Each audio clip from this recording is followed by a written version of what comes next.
Good morning, everyone. On this Monday in the fifth week in Easter, we are continuing our readings in the book of Acts. We're in chapter 14, verses 5 through 18. There was an attempt in Iconium by both the Gentiles and the Jews, together with their leaders, to attack and stone Paul and Barnabas.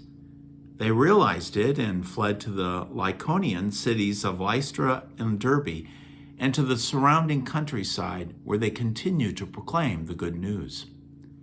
At Lystra, there was a crippled man, lame from birth, who had never walked. He listened to Paul speaking, who looked intently at him, saw that he had faith to be healed, and called out in a loud voice, "Stand up, straight on your feet." He jumped up and began to walk about, and the crowd saw that what Paul had done. They cried out in Lycaonium, "The gods have come down to us in human form." They called Barnabas Zeus and Paul Hermes, because he was the chief speaker. And the priest of Zeus, whose temple was at the entrance to the city, brought oxen and garlands to the gates, for he, together with the people, intended to offer sacrifice.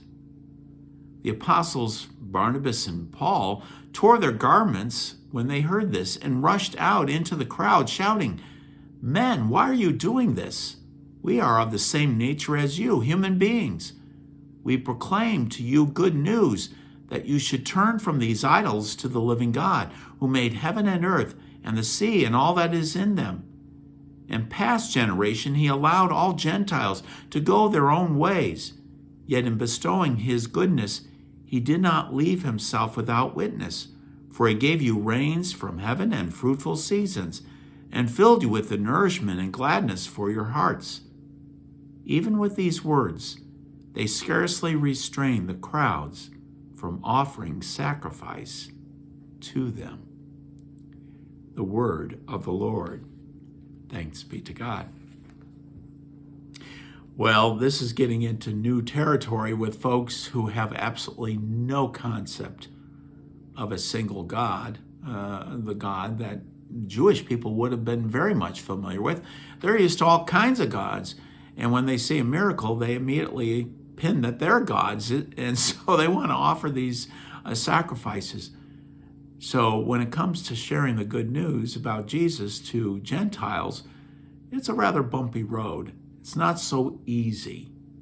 There are new difficulties, probably not even foreseen by Barnabas or Paul, of what they needed to do, how they were to move forward with this, with a new occurrence of how people would interpret things. I don't think it's any different today. We're in new situations with more perplexing ways about how society is going, and we're just as kind of lost as probably Barnabas and Paul were in their situation, what they were confronted with. In spite of this, we know the Spirit is moving and moves us forward, just like the Spirit moved Barnabas and Paul. Let's come before God and approach Him with thanksgiving that He has provided His great gift of the Holy Spirit in our lives. Stay safe, folks. Hopefully we see each other soon. Bye for now.